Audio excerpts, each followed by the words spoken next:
Magandang umaga mga kahuan, narito na ang Pag-asa Weather Update today.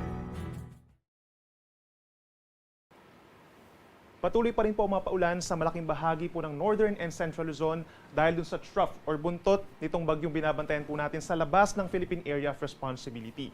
Habang sa may Southern Luzon, Visayas and Mindanao, may mga malalakas pa rin po ng mga pag-ulan ngayong araw dahil pa rin sa southwest monsoon as enhanced by severe tropical storm with international name na Bibingka.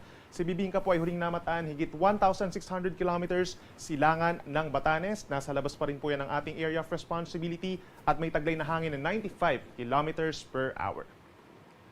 Base po sa latest track ng Pag-asa, posibleng pumasok ng ating area of responsibility mamayang hapon or gabi itong si Bagyong Bibingka at tatawagin natin na Bagyong Ferdy or magiging pang-anim po na bagyo for this year. Pero after a few hours, lalabas din ito ng ating PAR patungo po sa may southern islands of Japan kung saan posible pang lumakas as a typhoon. Kung mapapansin natin, malayo po ito sa ating kalupaan, subalit inuulit natin, magpapaibayo pa rin po ito ng habagat sa mga susunod na araw kahit makalabas na ito ng ating area of responsibility. For today po, asahan ng monsoon rains or pabugso-bugsong malalakas na mga pag-ulan dito po sa may Southern Luzon, particularly sa may malaking bahagi ng Mimaropa, gayon din ng Sorsogon and Masbate. Asahan po natin yung mga heavy to intense na mga pag-ulan, up to 200 millimeters po yan. Kaya delikado po ito sa ating mga kababayan, lalo na sa mga low-lying areas at yung malapit po sa mga ilog. Sa natitirang bahagi ng Luzon, kabilang na dyan ng rest of Bicol Region, Quezon and Batangas, meron tayong mga moderate to heavy rains po ngayong araw. Epekto yan ng southwest monsoon, 50 to 100 millimeters na posible rin po mag-cause ng mga baha at landslides.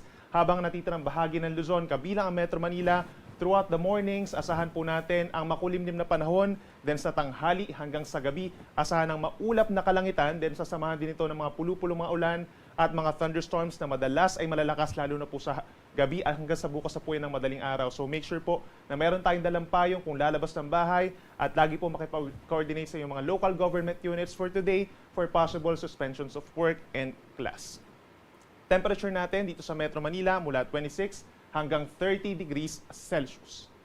Sa ating mga kababayan po dito sa lalawigan ng Palawan, asahan pa rin po ang pabugso-bugsong malakas na ulan. At dito rin po sa may Western Visayas and Negros Island region, epekto pa rin po yan ng southwest monsoon. Equivalent po yan sa heavy to intense rains or 100 to 200 millimeters po na dami ng mga pag-ulan. Kaya mag-ingat po tayo doon. Samantala, dito naman po sa natitirang bahagi ng Visayas, asahan yung moderate to heavy ng mga pag-ulan ngayong araw. Paminsan-minsan din po na malalakas yung mga pag-ulan, epekto ng southwest monsoon.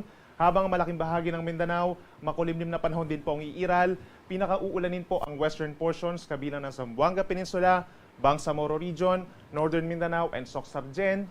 Asahan po yung kalat-kalat na ulan and thunderstorms, lalo na po sa dakong hapon hanggang sa gabi. So kung lalabas po ng bahay, make sure po na meron tayong dalang payong at pananggalang.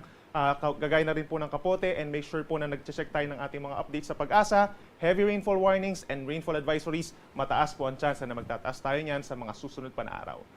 Temperature natin sa Metro Cebu mula 25 hanggang 31 degrees Celsius, habang sa Davao hanggang 32 degrees Celsius. Sa ngayon po, wala pa rin tayong nakataas na gale warning or banta sa matataas na mga pag-alon. Subalit, posible na pong umabot sa hanggang 3 metro ang taas ng mga alon natin dito sa mga baybayin po ng Palawan, Visayas, and Mindanao dahil dun sa pag-ihip po ng southwest monsoon na inaasahang lalakas pa po sa mga susunod na araw. Asahan natin yung hanggang 3.7 meters sa silangang baybayin po ng Visayas and Mindanao, habang dito po sa mga inlands kung saan nagkakaroon po ng mga pagtawid po ng ating mga katubigan dito, possible po yung hanggang 2.8 meters na taas ng mga alon.